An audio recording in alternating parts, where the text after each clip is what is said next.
হাসান আছে?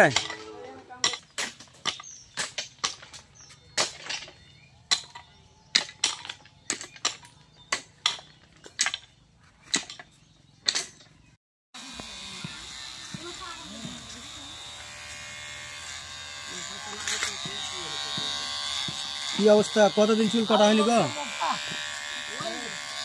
নরেন্দ্র দাদা? ও দাদু, কতদিন চুল কাটো নাই বলো তো?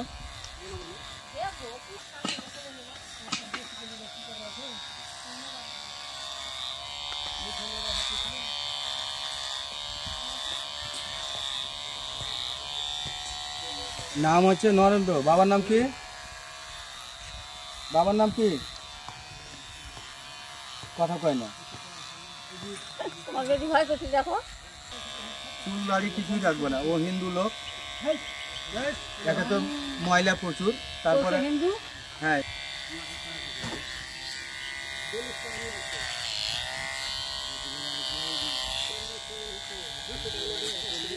প্রচুর ময়লা, মনে হচ্ছে মোবিল মেখা আছে।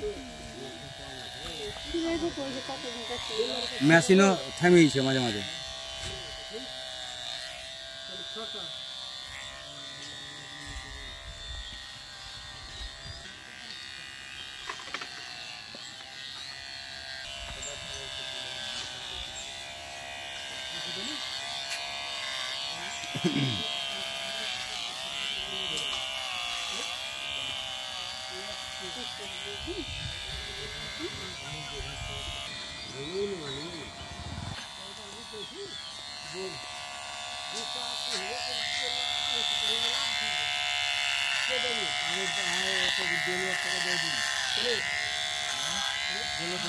সেই চেহারা একেবারে।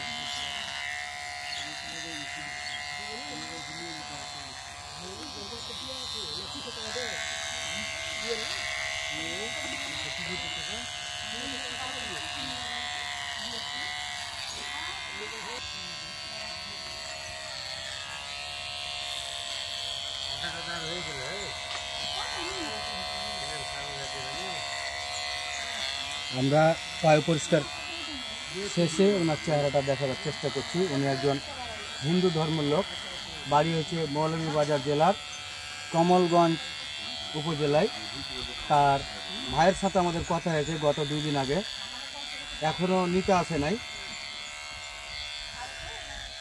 অন্য কাজে ব্যস্ত থাকার কারণে 2 দিন মধ্যখানে আসলে ওকে পায় পরিষ্কার করতে পারি না। আজকে ওকে পায় পরিষ্কার করছি। ভিডিওটি আপনারা দেখতে থাকুন।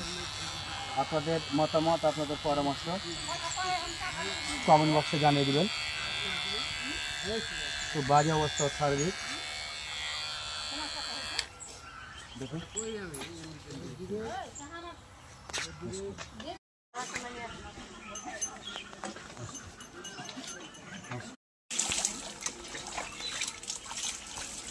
আবার সাবান লাগাচ্ছে, আবার এটা ধন, এটা সাবান লাগান, এই যে সাবান।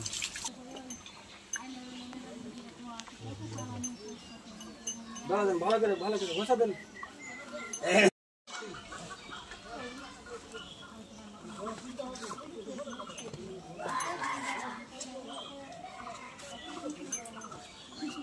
সাবানটা দেখি।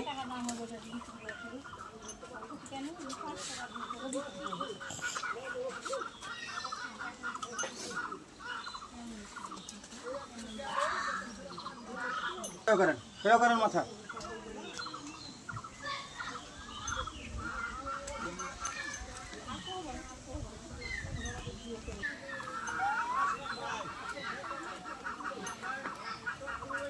সোজা করেন এভাবে, সোজা করে থাকেন।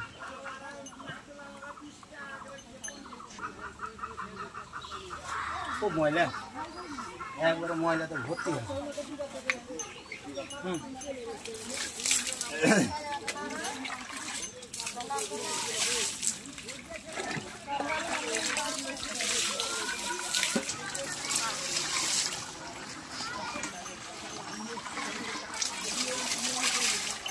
এবার পাও সামনে তো ময়লা, পাও তো ধয়নি, ভাত যে খায় হাতটাও ধয় না, এত ময়লা। হ্যাঁ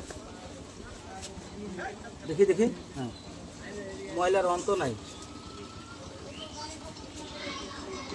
ওই পাঠাও, যাও ওই পাঠাও। এভাবে কষলে তো বলছি, আমার হাতের সমস্যা, তুমি বলছি চেপে চেপে কষলা তো।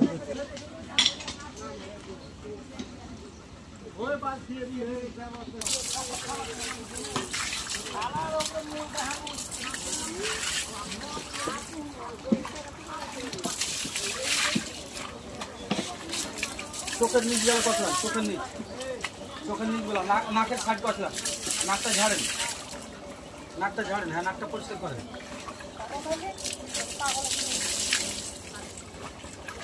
তাদের গলায় খালি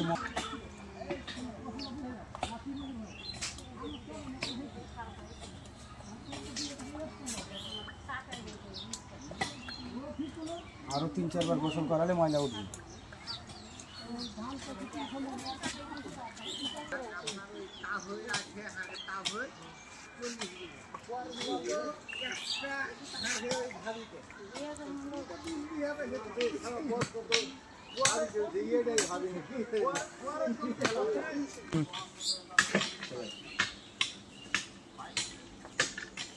আমরা পরিষ্কার পরিচ্ছন্নতা শেষ করলাম।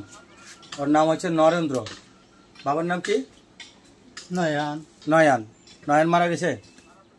ওর গ্রামের নাম হচ্ছে মুন্সিবাজার, অরিশ্বরণ, কমলগঞ্জ, মৌলভীবাজার জেলা। আজকে 3 দিন হয়ে গেল, পরিবারের সাথে যোগাযোগ হয়েছে। ওরা কখন আসছে ওদের অপেক্ষায় আছি আমরা। আসলেই তখন তাকে তার পরিবারের কাছে হস্তান্তর করবে। তার পরিবার বলতে তার ভাইয়ের সাথে আমাদের যোগাযোগ হয়েছে। ভিডিও কলে তারা দেখাইছি। সে নাকি প্রায় 1 বছরের বেশি সময় ধরে নিখোঁজ আছে। তারা অনেক খোঁজাখুঁজি করছিল, খুঁজে পায় নাই। আমাদের মানবিক সহায়তা স্বেচ্ছাসেবক টিমের মাধ্যমে তার সন্ধান পেয়েছে। সে যদি আসে, তার ভাইকে নিতে আগ্রহ প্রকাশ করে, তার হাতে হস্তান্তর করব। যদি না আসে তখন পরবর্তীতে আমরা পদক্ষেপ নেব ইনশাআল্লাহ। আপনাদের মতামত, আপনাদের পরামর্শ জানিয়ে দিবেন। আমরা আপনাদের বিভিন্ন রকম সহায়তার মাধ্যমে এই পর্যন্ত 819 জন মানুষকে পরিবারে পাঠিয়েছি। আমাদের কাছে এখন 4 জন রয়েছে। পর্যায়ক্রমে সবগুলো আপডেট দেবো ইনশাআল্লাহ। সবাই ভালো থাকবেন, সুস্থ থাকবেন। আসসালামু আলাইকুম।